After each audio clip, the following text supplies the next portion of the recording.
우리 균형 발전 중요하지 않겠습니까? 예, 예. 어떤 가치로 일하고 계신지 이걸 좀 삼행시로 좀 지어보려고 하거든요. 위원장님 이름으로 하는 게 좋겠죠? 김사열의 균형 발전에 대한 꿈은 사랑과 열. 열정으로 하면 반드시 이루어진다. 와, 그 속에 사랑과 열정이 정확하게 들어갔네요. 네, 제 이름이 그런 게. 네. 위원장님 안녕하세요. 예, 반갑습니다. 네. 예. 위원장님이 나오는 영상을 좀 한번 찍어 보시면 저희 예, 매거진에 예. 대해서 좀 아실 것 같습니다.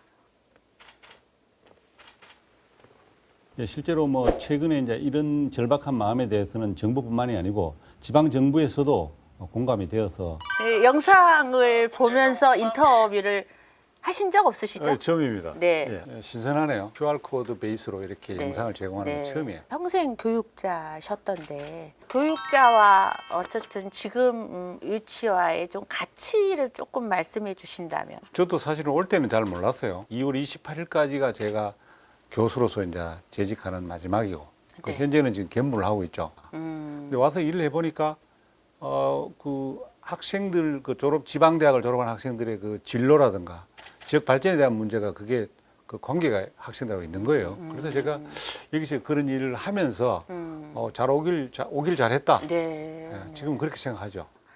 현 정부의 균형 발전 정책은 그 이전 정부와는 어떻게 차별화가 됐다라고 생각을 하시는지요? 제가 보기에는 일단 뭐 두 가지입니다. 하나는 지역 주도성이라고 말합니다. 지역에서 만들어서 지역에 대한 내용은 지역 사람들이 잘 안다는 거죠. 그래서 거기서 제안한 방법들을 보완하거나 이렇게 협의를 해서 결국은 되도록 한다. 그리고 또 하나는 시민들의 그 생각하는 바들을 사업으로 국가 사업을 해주는 게 맞다. 어쨌든 그 지역이 고민하는 문제는 지역이 잘 알고 그걸 우리가 중앙정부에서 도와주는 게 맞다. 또 이제 지역에 여러 가지 기존에 하던 방식으로서 경쟁을 해서 선택과 집중을 하는 게 아니고 지역에 그동안 어렵게 된 지역에 기회를 주는 게 필요하다. 뭐 그런 것들에 대한 것도 상당히 좀 다른 정책이죠. 네. 뭐 그거는 지역과 지역 간의 격차, 지역 내의 격차들을 포용성을 가지고 이제 비슷하게 만들어줘. 그게 균형 발전이죠. 네. 그래서 어쨌든 지난 1월 29일 날 국가 균형 발전의 날이 지정이 해서 운영을 하시더라고요. 이 날의 의미가 뭐 특별한 게 있습니까?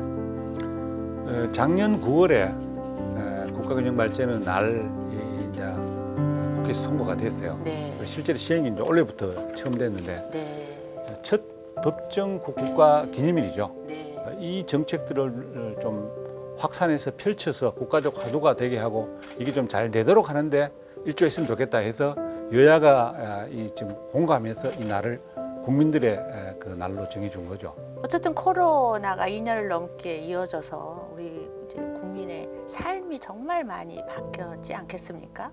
균형 발전에도 좀 이렇게 영향이 미쳤습니까?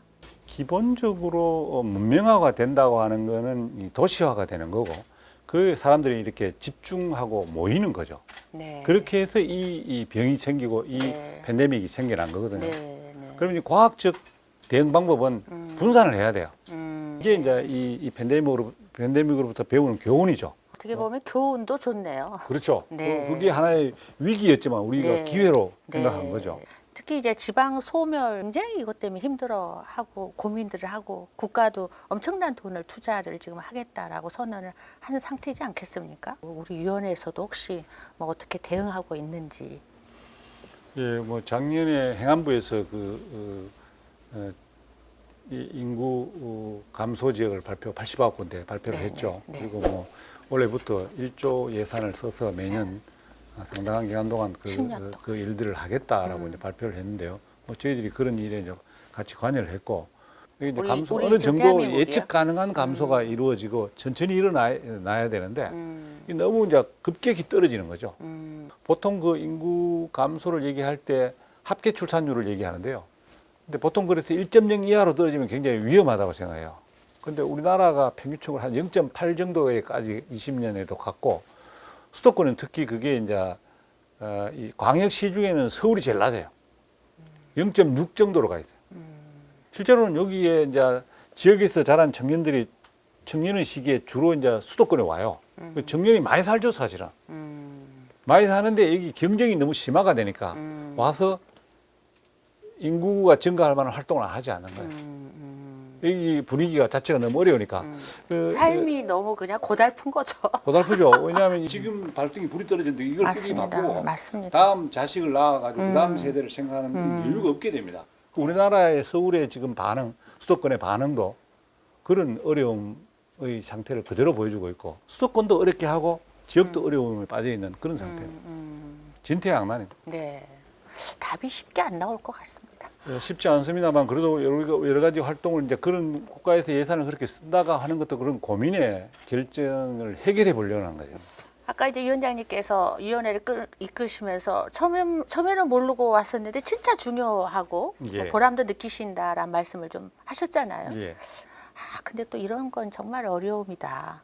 저희 위원회 와서 제가 이제 보니까 정체성은 이 국가균형 발전에 대한 대통령 자문 기관이에요. 그렇죠. 그래서 뭐 기본을 만들어 가지고 역할을 하고 자문하는 수준에 밖에 있지 않아요. 그러면 이제 힘이 없는 거죠. 그래서 국가균형 발전 정책이 힘을 가지고 이렇게 실행이 되고 있지 않아요.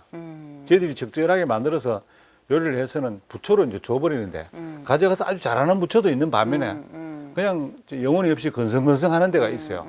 그래서 이 정책들이 잘 안 돼요. 네. 그래서 저희들을 그럼 어떻게 하냐? 이게 이제 일본이나 프랑스 같은 경우에 요거를 정부 실행기관으로 만들었어요. 그래서 행정위원회로 우리가 보통 바꾼다고 그러는데 균형발전위원회를 행정위원회로 바꿔달라고 요청을 했고 국회에 현재 법안이 발의되어 있어요.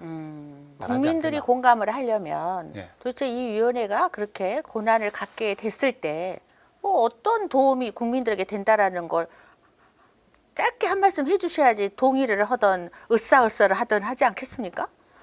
지역에도 살만한 일자리가 있고 생활 공간이 잘 마련되고 여기는 여기대로 살고 해야 되거든요. 저는 그런 일을 하는데 책임을 지는 기관이 있어가지고 일들을 할 때 아마 그 일본이나 프랑스가 상당한 효과를 내가지고 그런 것들을 잘하고 있거든요. 그게 제일 우선된다고 봐요. 네. 국민 전체가 수도권은 수도권대로 살기가 좋고 네. 지역은 지역대로 살기 좋은 쪽으로 가게 되니까 네. 배팅을 할 만한 정책이죠. 네. 배팅이 되기를 기대하겠습니다. 예, 예. 그러길 바랍니다. 네. 새롭게 당선될 대통령이 어쨌든 이제 3월에 누군가가 되지 않겠습니까? 이제 큰 미션을 잘 이루도록 대통령에게 당선될 대통령에게 한 말씀 하시죠. 네. 국가균형발전 정책에 관심을 일단 방점을 두시기를 제가 요청드리고 메가시티라든가 행정통합이란 말로 보통 알려져 있는데 네. 그게 초강력 협력인데 이 정책을 저는 좀 잘 이렇게 만들어 가지고 정치적으로 국민들에게 실제적 이득이 가도록 지역마다의 또 수도권에는 수도권대로의 그런 상생이 되도록 하는 정책으로 발전시켜 줬으면 좋겠다. 그런 요청을 드리고 싶네요. 이제 마무리를 하려고 하는데요. 위원장님이 꼭 하시고 싶은 지금 나는 2022년 또 아니면 지금 하시는 일의 생각을 이렇게 한번 전하고 싶다. 그러면 우리가 어떻게 지역을 살려야 되냐?